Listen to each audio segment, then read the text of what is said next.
ఉన్నటువంటి హ్మ్. అవతార పురుషుడైన మెహర్ బాబా యొక్క సోదరి జీవిత వృత్తాంతాన్ని, బాబాతో గడిపినటువంటి ఆమె జీవిత విశేషాల్ని మనం చదువుకుంటూ ఉన్నాము. అది 1952వ సంవత్సరంలో వీళ్ళు అమెరికా, అలాగే యూరోప్ పర్యటన, బాబా మొదలగు వారు అంటే మెహరా, మణి, మెహ్రూ, ఎలిజబెత్ ప్యాటర్సన్ వీళ్ళందరూ కారు ప్రమాదంలో గాయపడడము, తర్వాత తిరిగి ఇంటికి రావడం, మెహరాజాద్‌కొచ్చేయడము వరకు చదువుకున్నాము. తర్వాత డెహ్రాడూన్ కూడా వెళ్లారు. బాబా ప్రేమోజ్వల స్వేచ్ఛా జీవితంలో 1953, 1954 ఈ సంవత్సరాల కాలంలో అనేక పర్యటనలు చేశారు. ఆంధ్ర వచ్చారు, హమీర్పూర్ వెళ్లారు. అనేక ప్రదేశాలలో బాబా ప్రజా దర్శనాలిచ్చారు. తర్వాత డెహ్రాడూన్ వెళ్ళడం జరిగింది. డెహ్రాడూన్‌లో అనేక చుట్టుపక్కల ఉండేటటువంటి మంచుతో కప్పబడినటువంటి పర్వత ప్రాంతాలను వీళ్ళు చూడడం జరిగింది. అలాగే అక్కడ ఉండేటటువంటి గులాబీ తోటలు ఇవన్నీ కనువిందు చేశాయి. ఈ పర్యటనలో మణికి అత్యంత ప్రియమైన విషయాలున్నాయి అని చెప్పింది. ఒకటి పీటర్, షీబా, తర్వాత God speaks, masters prayer, highest of the high. ఇవి ఆవిడకి చాలా ఇష్టమైనటువంటి విషయాలుగా పేర్కొంది.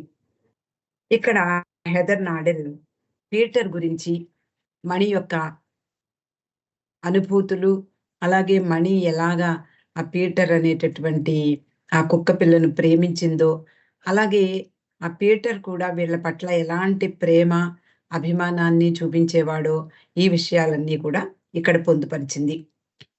ముస్సోరిలో ఉన్న రోజుల్లో పీటర్ పసికూనగా అంటే అప్పుడే పుట్టినటువంటి పప్పి వీళ్ళ దగ్గరికి వచ్చాడు. అది ఎప్పుడూ కూడా మణి వెనకాతల లేకపోతే బాబా వెనకాల తిరుగుతూనే ఉండేవాడట మెహరాజాద్‌లో. దాన్ని చూసి మణి 4 కాళ్ళ మండలి సభ్యుడు అని పిలిచేదట. అంటే అందరూ మండలి సభ్యులందరూ కూడా మామూలుగా మనుషులు కాబట్టి కాళ్ళతో నడుస్తారు. కానీ ఇది మండలి సభ్యుడే 4 కాళ్ళ మండల సభ్యుడు అని చెప్పి సరదాగా చెప్పేది మణి.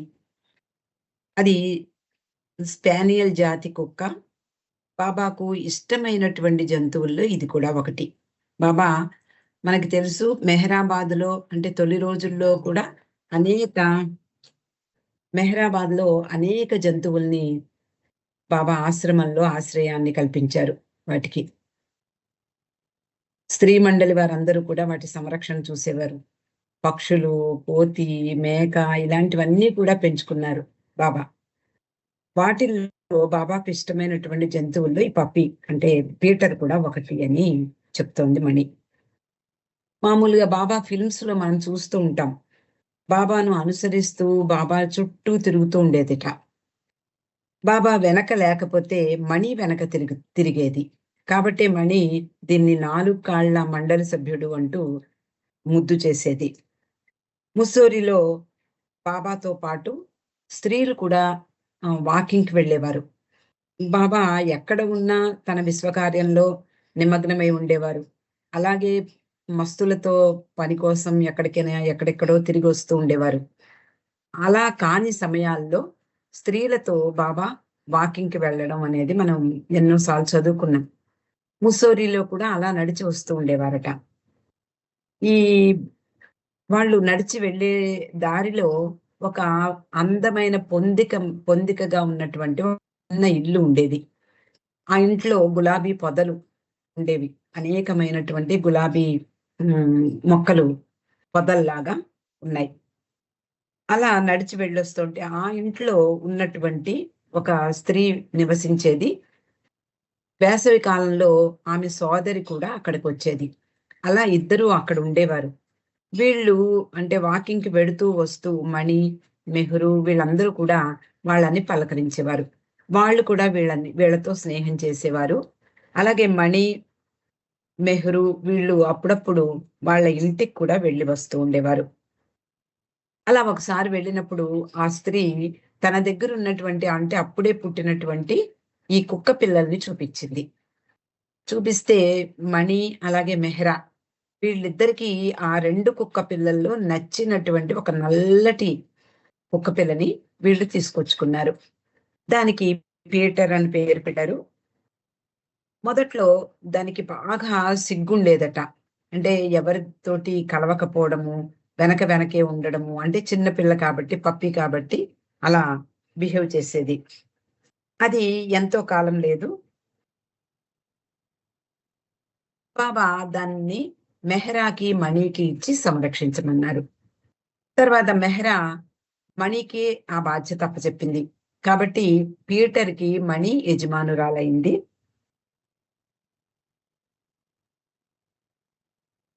అలాగే మణి అనేక వస్తువుల్ని పోగు చేసేది. మనం కూడా చూడండి ఏదైనా అందమైనటువంటి వస్తువు దాన్ని యూజ్ లేకపోయినా జాగ్రత్తగా మనం లోపల పెడతాం. మళ్ళీ ఎప్పుడో తీసి దాన్ని తుడిచి మళ్ళీ బావుంది పారేయలేక, ఉంచలేక ఇలా అప్పుడప్పుడు మనము కొన్ని వస్తువుల్ని అలా పెడుతూ ఉంటాం. అలాగే మణి కూడా అనేక వస్తువుల్ని భద్రపరిచింది. చిన్న చిన్న సీతాకోకచిలుకలు వాటిని పట్టి, వాటిని ఒకదానికి అంటించి, వాటిని అలాగే భద్రపరిచేది. అలా కొన్ని అందమైనటువంటి వస్తువుల్ని ఈమె భద్రపరిచేది. అలా ఆమె దగ్గరున్నటువంటి వాటిల్లో చేతితో తయారు చేసినటువంటి ఒక పుస్తకం ఉందిట. ఆ పుస్తకంలో కుక్కలకు శిక్షణ ఎలా ఇవ్వాలి? అలాగే కుక్కలను ఎలా సంరక్షించాలి? ఇలాంటి అంశాలన్నీ కూడా పొందుపరిచింది. దాని అట్ట పైన ఇదివరకు మనం చిన్నతనాల్లో మనము అలాగే బొమ్మలు అంటించుకునేవాళ్ళం. అలాగే ఈ పుస్తకం మీద మణి ఒక కుక్క బొమ్మను అతికించింది. ఏదైనా మ్యాగజైన్స్‌లో వాటిల్లో మనం కట్ చేసుకునేవాళ్ళం చిన్నప్పుడు. అలా మణి కూడా ఒక విచారంగా ఉన్నటువంటి ఒక కుక్క పిల్ల బొమ్మను అతికించిందట ఆ పుస్తకం మీద. ఆమె టైప్ చేసినటువంటి ఆ మ్యాటర్ అంతా కూడా ఆ పుస్తకంలో తయారు చేసి పెట్టింది. అంటే కుక్కలకు శిక్షణ ఎలా ఇవ్వాలి? వాటి యొక్క సంరక్షణ ఎలా చెయ్యాలి? ఎలా ఆహారాన్ని పెట్టాలి?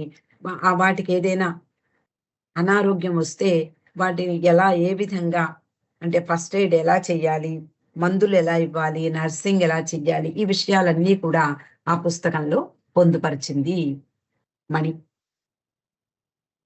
అలా ఆ విషయాలన్నీ కూడా సొంతంగా టైప్ చేసి పెట్టింది. అలాగే అందులో అనేక జాతుల కుక్కలు మనకి ఆహ్, జాతులు కొన్ని జాతులే మనకి తెలిసినుంటాయి ఇండియాలో. అలాగే ఫారిన్ కంట్రీస్‌లో కొన్ని జాతులుంటాయి. ఇక్కడ నార్త్ ఇండియాలో కొన్ని జాతుల కుక్కలు పెరుగుతూ ఉంటాయి. ఇలా అనేక జాతుల కుక్కలు వాటి యొక్క షేప్ ఎలా ఉంటుంది? వాటి యొక్క శరీర ఆకృతి ఎలా ఉంటుంది? ఇవన్నీ కూడా బొమ్మలు కట్ చేసి వాటిలో ఆ పుస్తకంలో అంటించింది. మణి అంటుంది ఎప్పుడూ కూడా, "నాకు ఏ పనైనా సగం సగం చేయడం చేత కాదు. ఏం చేసినా 100% పరిపూర్ణతతో చేస్తాను" అని చెప్తూ ఉండేది. అలా ఆమె ఈ పీటర్‌ని ఎలా సంరక్షించిందో, ఎలా శిక్షణ ఇచ్చిందో అన్నీ పెర్ఫెక్ట్‌గా చేసి చూపిచ్చింది.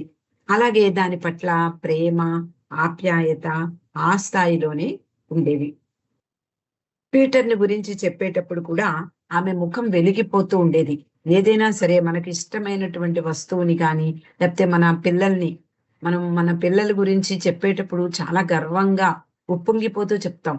అలాగే మనం ఇంట్లో పెంచుకునే వాళ్ళుంటే, ఆ పెంచుకునే కుక్క పిల్లలకు పట్ల కూడా అంతటి ప్రేమ, అభిమానం చూపిస్తూ ఉంటాం. అలా మణి కూడా ఈ పీటర్ పట్ల ఎంతో ప్రేమ, ఆప్యాయత కనబరిచేది. అలాగే ఆ పీటర్‌ని గురించి చెప్పేటప్పుడు ముఖం వెలిగిపోతూ గర్వంగా ఇలా చేస్తుంది, అలా చేస్తుంది అంటూ చెప్పేదట. అలాగే పీటర్ కూడా అలాగే షో ఆఫ్ ఇచ్చేవాట. అంటే చూడండి నలుగురు వచ్చినప్పుడు ఆహ్, షో చేయడం. పసిపిల్లలు అలాగే చేస్తూ ఉంటారు. ఎవరైనా వచ్చినప్పుడు వాళ్ళు గారం చెయ్యడము, లేదా వాళ్ళకున్నటువంటి ప్రజ్ఞా పాఠవాలన్నిటిని చూపించడము, ఇలా చేస్తూ ఉంటారు. అలా ఈ పీటర్ కూడా షో ఆఫ్ చేసేదట. తరచూ ఏదైనా చూడండి, కుక్క పిల్లలు కానీ, పిల్లి పిల్లలకు కానీ పెంచుకునే వాటికి చొక్కాలవి తొడుగుతూ ఉంటారు సరదాగా. ఇది చక్కగా పీటర్ తొడిగించుకునేదట. తర్వాత ఫోటోలు తీస్తే పోజులిచ్చేది. తలపై టోపీ, అలాగే ఒక కళ్ళజోడు, ఇలాంటివన్నీ మణి పెడితే పెట్టించుకుంది. అలా మణి చాలా ఫోటోలు తీసింది పీటర్‌వి. డెహ్రాడూన్‌లో ఉండగా మణి ఆ వీధి చివరలో ఉండేటటువంటి ఒక స్త్రీ దగ్గర బుట్టలు అల్లడం నేర్చుకుంది. మనం గూడా చూడండి, ఒక 70స్‌లో, 80స్‌లో ఈ ప్లాస్టిక్ వైర్ తోటో, లేకపోతే ఆహ్, ఏదైనా వెడల్పాటి వైర్ తోటి మనం బుట్టలు అల్లేవాళ్ళం. అలాగా మణి కూడా అల్లిక నేర్చుకుంది. మళ్ళీ తిరిగి వచ్చి మెహరా కూడా నేర్పింది. అలా ఇద్దరు బుట్టలు అల్లేవారు. ఈ బుట్టలనేవి అంటే 1, 2 కాదు, చిన్న చిన్నవి, పెద్ద పెద్దవి, సైజులు అనేక సైజుల్లోనూ తయారు చేసేవారు. ఈ పీటరు ఒక బుట్టని నోట్లో కరుచుకొని వీళ్ళ వెనకాతలే వాకింగ్‌కి వెడుతూ ఉండేది. ఆ బుట్టలో వీళ్ళు పువ్వులు, లేదా ఉత్తరాలు, ఇలాంటివన్నీ వేసేవారు. అందరికీ వినోదాన్ని పంచేది ఈ విషయం. ఒకసారి మామూలుగా అన్ని కుక్క పిల్లలు అలాగే ఉంటాయి. దీనికి ఎక్సైట్‌మెంట్ అంటే ఆనందం, ఉత్సాహం వచ్చినప్పుడు అది ఏం చేస్తుందో తెలియవు వాటికి. అలా ఈ పీటర్ కూడా ఈ సోఫాలెక్కడం, దూకడం, పరిగెట్టడం ఇలా చేసేది. చుట్టూ తిరగడము, వీళ్ళ చుట్టూ తిరగడము, అలా ఎక్సైట్ అయిపోయినట్లుగా ప్రవర్తించేది. ఇది చూసి స్త్రీలందరూ కూడా బాగా నవ్వుకునేవారు. వాళ్ళు ఎక్కడికి వెళితే ఈ పీటర్ కూడా అక్కడే వెనకాతలే వెళ్ళేవాడు. మణి గర్వంగా వాడిని గురించి వాడి ధైర్య సాహసాల గురించి, తర్వాత ఆహ్, ఎలా బిహేవ్ చేస్తాడో, వాడి ప్రవర్తన, ఇవన్నీ కూడా గర్వంగా చెప్తూ ఉండేది. మణి వెనక వెళ్ళేటప్పుడు చూసేవారందరూ వాడిని ఎలుగుబంటి అనుకునేవారట. అంటే అంత లావుగా, నల్లగా జుట్టుతో ఉండేదేమో, అలా అందరూ కూడా ఎలుగుబంటి అనుకునేవారు. వాడికి కూడా స్త్రీ మండలి వారంతే అందరి పట్ల ప్రేమను వ్యక్తం చేసేవాడు. ఆప్యాయత చూపించేవాడు. తర్వాతి సంవత్సరాల్లో మెహరా మస్తాన్ అనే కుక్కను పెంచింది. ఆ మస్తాన్‌ని పెంచడంలో ఈ పీటర్ సహాయం చేశాట మెహరాకి. మస్తాన్ అనేటటువంటి ఒక పెద్ద కుక్క, అలాగే ఈ పీటర్ 2 కూడా చాలా ప్రేమగా ఉండేవిట. మంచి అనుబంధం కలిగి ఉండేవి. సతారాలో ఉన్నప్పుడు ఈ చిక్‌మంక్స్ అంటే ఉడత పిల్లలు. అంటే అదొక రకం జాతి ఉడత. పెద్దవిగా ఉంటాయి. కొంచెం పెద్ద సైజులో ఉంటాయి. అడవుల్లో మాత్రమే ఉంటాయి. చిక్‌మంక్స్ అంటారు. అవి పిల్లల్ని పెట్టినప్పుడు ఆ పిల్లలు కిచకిచమని అటు ఇటు పరిగెడుతుంటే ఈ స్త్రీ మండలి వారందరూ కలిసి వాటిని ఒక అట్టపెట్టెలో పెట్టి సంరక్షించారు. వాటికి ఆహారం పెట్టేవారు. ఇవన్నీ చూసి పీటరు వాటి చుట్టూనే తిరుగుతూ వాటిని సంరక్షించేది. అవి పెద్ద, పెద్ద ఉడతలు వాటిని తినకుండా, లేపోతే అదిలించకుండా, లేపోతే వేరే పెద్ద పెద్ద అంటే పెద్ద జంతువులు, పిల్లి ఇలాంటివన్నీ వచ్చి వాటిని అదిలించకుండా ఈ పీటర్ కాపలా కాసేదట చిక్‌మంక్స్ పిల్లలకి. అలా ఈ పీటర్ వాటిని చూస్తూ మైమరిచిపోయేవాడట. ఆ చిప్‌మంగ్స్‌ని చూస్తూ. మైమరిచిపోయి తినడం కూడా మానేసేవాడట. అలా వాటిని చూస్తూ వాటి సంరక్షణలోనే నిరంతరం కాలం గడుపుతూ మణి వెనక వాకింగ్‌కెళ్తామంటే కూడా వెళ్ళేవాడు కాదట. అలా చిప్‌మంక్స్ పట్ల ప్రేమను చూపిచ్చేవాడు. అవి కూడా తమ తల్లి పట్ల ఎలాంటి ప్రేమ చూపిస్తాయో ఏ జంతువైనా, అలా ఈ చిక్‌మంక్స్ కూడా తల్లిగా భావించి పీటర్‌పై భయం లేకుండా వాడిపై ఎక్కుతూ, దిగుతూ, చుట్టూ తిరుగుతూ ఆడుకునేవిట. ఈ చిక్‌మంక్స్‌ని పెద్ద అయ్యే వరకు, అంటే పెద్ద పిల్లలుగా అయ్యే వరకు కూడా ఈ పీటరే మిగిలిన ఏ కుక్కల్ని దగ్గరికి రానివ్వకుండా వాటిని తరుముతూ ఓర్పుగా, ఆప్యాయంగా వీటిని పెంచి పెద్ద చేసింది. పీటర్ కూడా చాలా ట్రిక్కీ, అంటే ఒక చమత్కారంగా ఉండేవాడు. గమ్మత్తైన వాడు. చిన్నప్పుడు వాడిని బయట కట్టి పెట్టినప్పుడు వాడికి నచ్చేది కాదట. మణి ఏం చేసేదంటే వాడికి తోడుగా ఉంటాయని కుక్క పిల్లల బొమ్మలు తీసుకొచ్చి బయట ఉంచేది. కానీ మణి అలా వెళ్ళగానే ఈ పీటర్ ఈ కుక్క పిల్లల బొమ్మలనన్నిటిని తీసుకువెళ్ళి అవి ఎక్కడి నుంచి తీసుకొచ్చిందో వాటిని యథాస్థానంలో పెట్టేది. మళ్ళీ తిరిగొచ్చి చూసి, అరే! నేనే కదా బయట పెట్టాను. ఎవరు పట్టుకొచ్చారు లోపలికి అని ఆశ్చర్యపోయేదట. అలా వీడు కొంచెం ట్రిక్కీగా తమాషా చేస్తూ ఉండేవాడు. డెహ్రాడూన్‌లో ఉన్న సమయంలో బాబాకు అత్యంత ప్రియమైన పెంచుకున్నటువంటి జంతువుల్లో షీబా అనేటటువంటి గుర్రం పిల్ల ఒకటి. మెహరా కూడా ఈ షీబా పట్ల చాలా ప్రేమను వ్యక్తం చేసేది. మణి ఇప్పటికి కూడా మణి డెస్క్ మీద ఒక ఫోటో ఉంటుంది. అదేమిటి అంటే బాబా షీబాని ముద్దు పెట్టుకున్నటువంటి ఫోటో. మనం కూడా బాబా ఫోటోల్లో చూస్తూ ఉంటాం. మెహ్రా ఆ ఫోటోని తీయమనగానే మణి తీసింది. దాన్ని తన టేబుల్ మీద పెట్టుకుంది. అది షీబా అందమైనటువంటి అరేబియన్ జాతి గుర్రం. పీటరు, షీబా ఈ 2 స్నేహితులుగా మారిపోయాయి. ఆ ఆవరణలో షీబా పరిగెడుతూ ఉంటే గుర్రం కాబట్టి చెంగున పరిగెడుతూ ఉంటుంది. ఈ పీటర్ కూడా దాని వెనకాతలే పరుగు పెట్టేవాడు. అలా పరిగెత్తి దాన్ని కలుసుకునేవాడు.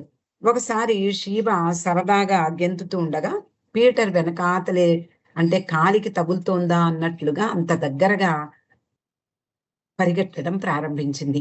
దాన్ని చూసి మెహ్రా భయపడి అదెక్కడ తొక్కేస్తుందో, చచ్చిపోతుంది అనుకుంటూ దాన్ని వెనక్కిరా అంటూ పీటర్ కమ్ బ్యాక్ అంటూ పిలిచింది. పిలిచినప్పుడు అది నెమ్మదిగా వచ్చింది. తీరా చూస్తే దాన్ని, అంటే షీబా కాలు బాగా తన్నినట్టుంది. దాని తల మీద మట్టి గాయము అయ్యాయి. అప్పుడు మణి గబగబా వచ్చి ఆ పీటర్‌ని ఎత్తుకుని ఒక మంచం మీద పడుకోబెట్టింది. పాపం వాడిని షీబా తన్ని ఉంటుంది అని ఆలోచించి వాడిని నెమ్మదిగా మంచం మీద పడుకోబెట్టింది. అందరూ స్త్రీ మండలి వారందరూ కూడా చుట్టూ చేరారు. ఏమైందో దీనికి అంటూ. గోహెర్ ఈ పీటర్ షాక్‌లో ఉన్నాడు అని ఆలోచించి వెంటనే కొంచెం బ్రాందీ పట్టుకొచ్చి పట్టిందట. మనము నార్త్ ఇండియా చూస్తే ఈ చలికాలంలో చలికి వణికిపోయేవాళ్ళు, అలా, అంటే చలికి తట్టుకోలేని వాళ్ళు సాధారణంగా అందరూ కూడా ఈ చలికాలంలో కొంచెం బ్రాందీని, అంటే ఒక స్పూను బ్రాందీని తీసుకుంటూ ఉంటారు. అలా దీనికి, అంటే ఇది తొందరగా కోలుకుంటుంది అనే ఉద్దేశంతో ఒక స్పూను బ్రాందీ పట్టింది. వాళ్ళు అలా పట్టి ఇంకా కాస్త పడుకుంటాడులే అనుకుంటూ వెనక్కి తిరగగానే ఈ పీటర్ వెంటనే లేచి కూర్చుని తోక ఊపుతూ అందరికీ నవ్వు తెప్పించిందట. నాటీ పీటర్ అనుకుంటూ మణి అక్కడి నుంచి వెళ్ళిపోయింది. అలాగే మహాబలేశ్వర్‌లో ఉండగా ఒక ఆడకుక్క గల వ్యక్తి వచ్చి ఈ పీటర్‌తో కలుపుదాము అని చెప్పి అడిగాడు. బాబా, మెహ్రా, మణి అందరూ అంగీకరించారు. దాన్ని తీసుకొచ్చి పీటర్ దగ్గర వదిలిపెట్టాడు. పీటర్ దాని పట్ల ఆసక్తి చూపించింది కానీ, ఆ ఆడ కుక్క వీడి మీద ఆసక్తి చూపించలేదు. ఈ పీటరు తన ఆహారం తినకుండా దాని వైపే చూస్తూ కూర్చున్నాడు. ఈ ఆడకుక్క మాత్రం దాని తిండే కాకుండా పీటర్ తిండి కూడా తినేసింది. 2 రోజులు పీటర్ దాని వైపు చూశాడు కానీ, దాని మీద ఆసక్తి పోయి ఇంక దాని మొహం చూడడం మానేశాడు. ఆశ్చర్యంగా పీటర్ దాన్ని పట్టించుకోవటం లేదు. ఇది చూసి ఆ పే ఆ కుక్క పిల్లని తీసుకెళ్ళిపోమని చెప్పారు బాబా మొదలైన వాళ్ళు. హెదర్ అడుగుతుందట. గోహెర్‌ని అడిగిందట. బాబాని పీటర్ ప్రేమించేవాడా అని. అంటే ఈ హెదర్ నాడెల్ తర్వాత రోజుల్లో వచ్చి చేరింది. హ్మ్. మణి దగ్గర. కాబట్టి ఆ రోజుల్లో పీటర్ ఎలా ఉండేవాడు? ఈ విషయాలన్నీ కూడా గోహెర్‌ని అడిగి తెలుసుకుంది. గోహెర్ అంటుంది, "అవును నిజమే. పీటర్ ఎప్పుడూ బాబా దగ్గరే ఉండడానికి ఇష్టపడేవాడు. అలాగే మెహరాజాద్‌లో కూడా ఎప్పుడూ బాబా హాల్‌లో కూర్చొని ఉన్నప్పుడు వెళ్ళి బాబా పాదాల దగ్గరే కూర్చొని ఉండేవాడు. కొన్నిసార్లు అక్కడే గుర్రు పట్టి నిద్రపోతూ ఉండేవాడు."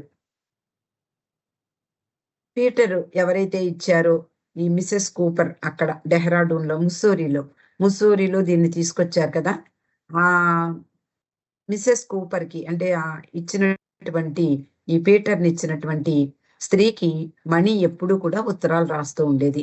మన ఈ పీటర్ చేసేటటువంటి అల్లరి, అలాగే అది వినోదం అంటే వీళ్ళకి కలిగించేటటువంటి వినోదము, ఆ ఎక్సైట్‌మెంట్‌లో తిరగడము, పరిగెట్టడము, తర్వాత వర్షంలో నాని బురదతో ఇంటికి వస్తే మణి ఆహ్, శుభ్రం శుభ్రం చేసి దాన్ని ఆరబెట్టడము, ఈ విషయాలన్నీ కూడా మా కుటుంబంలో ఒక సభ్యుడిగా అయిపోయాడు మీ పీటర్ అంటూ ఉత్తరాలు రాసేదట ఆమెకి. 1965వ సంవత్సరంలో పీటర్ ఒక అనుకోకుండా ఒక వ్యాధికి గురయ్యాడు. ఆ వ్యాధితోనే బాబా పడుకునే గదిలో బాబా పాదాల ముందు ప్రాణాలు విడిచాడు. దీన్ని మెహరాజాదులోనే ఖననం చేశారు. ఇప్పటికి కూడా మెహరాజాద్ వెళ్ళినప్పుడు మనము పీటర్ యొక్క సమాధిని చూడవచ్చు. బాబా దాని శరీరం మీద తన కర్చీఫ్ వేసి అలాగే ఖననం చెయ్యమన్నారు. పీటర్ నిజానికి ఎంతో ఆశీర్వదింపబడ్డాడు. బాబా దగ్గర పెరిగి, బాబా సమక్షంలో తిరుగుతూ, బాబా సన్నిధిలో ప్రాణాలు విడిచినటువంటి పీటర్ చాలా అదృష్టవంతుడు.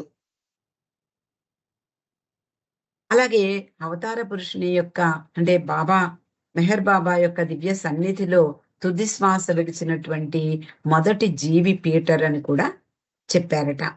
అలాగే పీటర్ మానవునిగా తిరిగి జన్మిస్తాడు, తన వద్దకు వస్తాడు అని కూడా బాబా చెప్పారు. ఇవన్నీ తెలిసిన అంటే బాబా చేత ఆశీర్వదింపబడ్డాడు. అలాగే బాబా దగ్గర ఉండి అదృష్టవంతుడు, అటువంటి సోల్ అని చెప్పి వీళ్ళందరూ అనుకున్నా కూడా పీటర్ చనిపోయినప్పుడు అందరూ కూడా విచారాన్ని వ్యక్తం చేశారు. అంటే మిస్ అవుతాము అని చెప్తాం. ఏదైనా దూరం అయితే అయ్యో! మిస్ అయిపోయాము మనము అని. అలాగా పీటర్‌ని వీళ్ళు మిస్ అయిపోయారు. అలాగే మస్తాను దాని తోటి కుక్కలు ఇవన్నీ కూడా పీటర్‌ని మిస్ అయిపోయినట్లుగానే విచారం వ్యక్తం చేసేవి. బాబా తాను భగవంతుడై ఉండి కూడా పీటర్ ఎంత అదృష్టవంతుడో తెలిసి అంటే బాబా యొక్క సమక్షంలో అంటే అవతార పురుషుని సమక్షంలో ఏ జీవి ప్రాణం విడిచినా మానవునిగా పుడతారు అని బాబా చెప్పారు. కాబట్టి బా ఎంతటి అదృష్టవంతుడో పీటర్ అని బాబాకు తెలిసినా పీటర్‌ని నేను కూడా మిస్ అవుతున్నాను అని బాబా చెప్పారట. ప్రతిరోజు బాబాతో ఉన్న సమయంలో ఈ స్త్రీ మండలి వాళ్ళందరూ కూడా ఈ చిన్ని బాబా ప్రేమికుడైనటువంటి పీటర్‌ని తలుచుకుంటూ ఉండేవారు. అలాగే అతడు చూపించే సున్నితమైన ప్రేమ, ఆ సాంగత్యం, ఆ తెలివితేటలు, చిలిపి చేష్టలు, మానవుని పట్ల దానిలో ఉన్నటువంటి అవగాహన ఇవన్నీ గుర్తు చేసుకుంటూ ఉంటారట వాళ్ళు ఆ రోజుల్లో. అతని తీయని జ్ఞాపకాలకు చిహ్నంగా వాడి సమాధి దగ్గర ఒక చంపక చెట్టుని నాటారు. అలాగే బాబాస్ పెట్ పీటర్ అనేటటువంటి అని చెక్కబడినటువంటి శిలాఫలకాన్ని కూడా ఉంచమని బాబా ఆదేశించారట. ఈ 3 పదాలు అంటే బాబా యొక్క ఇష్టమైనటువంటి పీటర్ అనేటటువంటి పదాలు ఆ కుక్క అంటే ఆ పీటర్ తన జీవితంలో చేసుకున్నటువంటి అదృష్టానికి గుర్తుగా కనిపిస్తాయి. అలాగే రాబోయే అతని యొక్క మానవ జన్మను కూడా సూచిస్తాయి. బాబా అతనికిచ్చినటువంటి అమూల్యమైనటువంటి నివాళి ఇదే. పీటర్ తన అదృష్టానికి అతడు అర్హుడే అని బాబా చెప్పారట. ఇలా పీటర్ యొక్క జ్ఞాపకాలను మణి యొక్క డైరీల ద్వారా మనకి జగన్నాథుడు తెలియజేసింది. ఇక్కడికి ఈరోజు ఆపుకుందామండి. అవతార్ మెహర్ బాబా.